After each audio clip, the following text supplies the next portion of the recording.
There's something you should know about losing everything.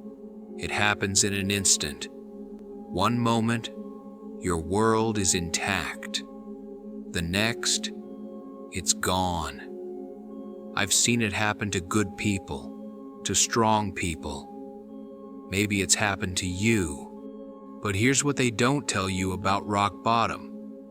It's not just a place of despair. It's also a foundation. The only direction from absolute zero is up. When you lose everything, your purpose, your loved ones, your faith in yourself, you're faced with the most important choice you'll ever make. Will you stay down, or will you rise? I once knew a man who lost his father as a child, lost his best friend as a teenager, lost his mentor shortly after, lost his students one by one, lost his purpose, his village, his faith in the systems he'd sworn to protect. By all accounts, he had every right to give up, to walk away, to let bitterness consume what little remained of his heart. But he didn't. Instead, he woke up each morning. He put one foot in front of the other. He showed up, even when it hurt, especially when it hurt, because he understood something essential. Pain is inevitable, but suffering is optional. Think about that for a moment. Pain is inevitable, but suffering is optional. Pain will find you. It finds us all. Loss, disappointment, failure. These are the universal experiences that connect us as human beings. No one escapes this life without scars. But suffering? Suffering is what happens when we resist this reality, when we fight against what is, instead of working with what remains. The man I knew understood this distinction. He felt the pain fully. He didn't run from it, or numb it, or pretend it wasn't there. But he refused to let it define him, refused to let it dictate his future. And that's the first lesson in rising from the ashes. Don't deny your pain. Don't hide from it. Look it straight in the eye and say, yes, you're here. But you don't get to decide who I become. There was a day, just one of many dark days, when this man stood before a memorial stone. Names carved in cold granite, friends, family, comrades, people he couldn't save. A lesser person might have drowned in guilt, might have been paralyzed by the weight of so much loss.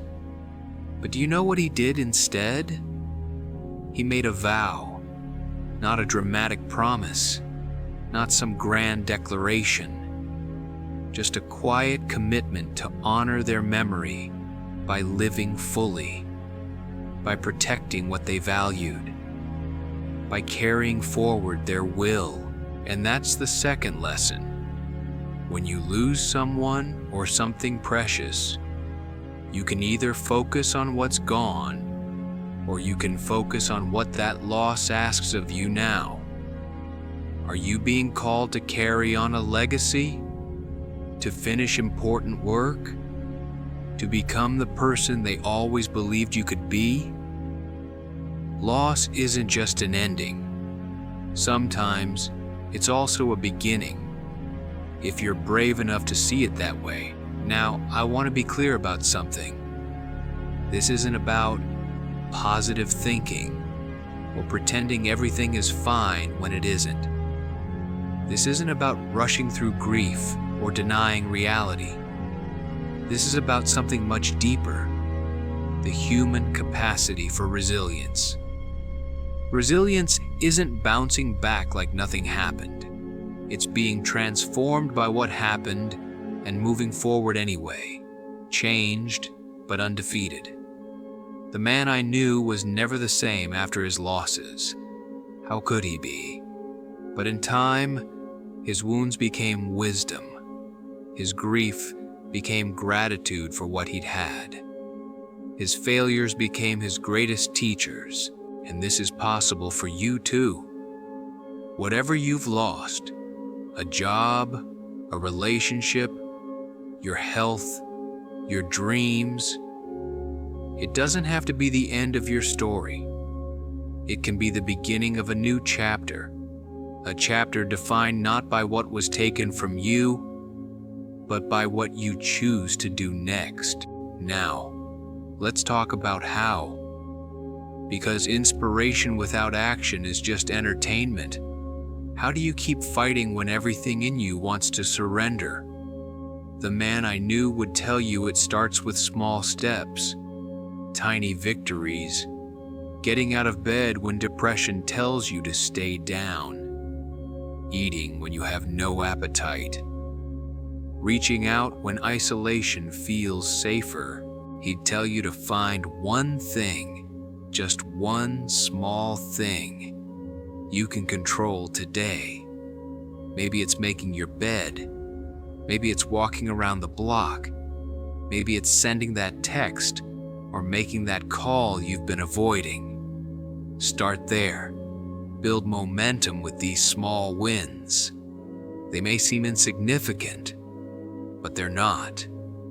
They're proof that you still have power, that you can still affect your world, even when so much feels out of control. He'd also tell you something that might be hard to hear. At some point, you have to stop waiting for rescue. Stop waiting for the perfect opportunity. Stop waiting for someone to notice your pain and fix it for you. Stop waiting for motivation or inspiration or the right feeling.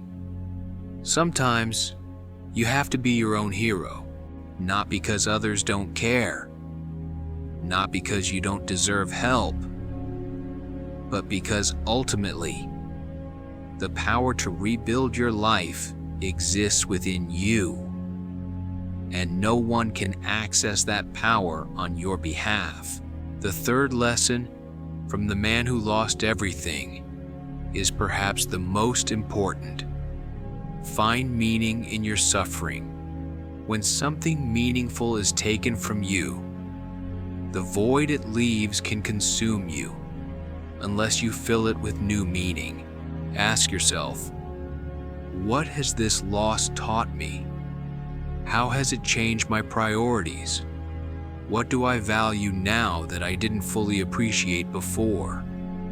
Sometimes, our greatest losses clarify our deepest values. They strip away the non-essential and force us to confront what truly matters. The man I knew found meaning in protecting others, in teaching the next generation, in honoring the sacrifices of those who came before. What will your meaning be? Perhaps it's creating art from your pain. Perhaps it's advocating for others who are suffering as you have. Perhaps it's simply loving more deeply because you now understand how precious and precarious life truly is.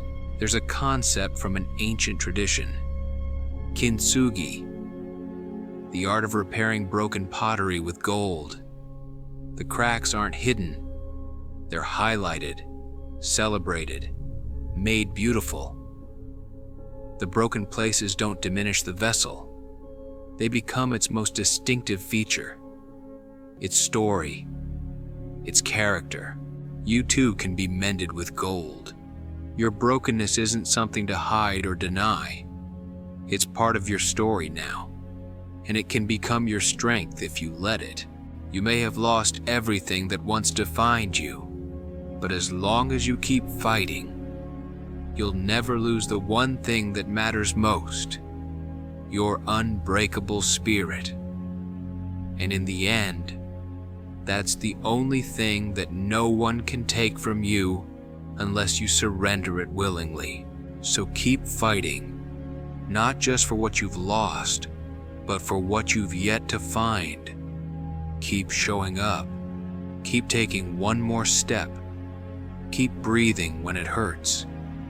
The world needs your comeback story, needs your resilience, needs the wisdom that only comes from being broken and choosing to become whole again. The rest of your story is still waiting to be written, and I believe with every fiber of my being that it can be more beautiful, more meaningful, and more impactful because of what you've endured.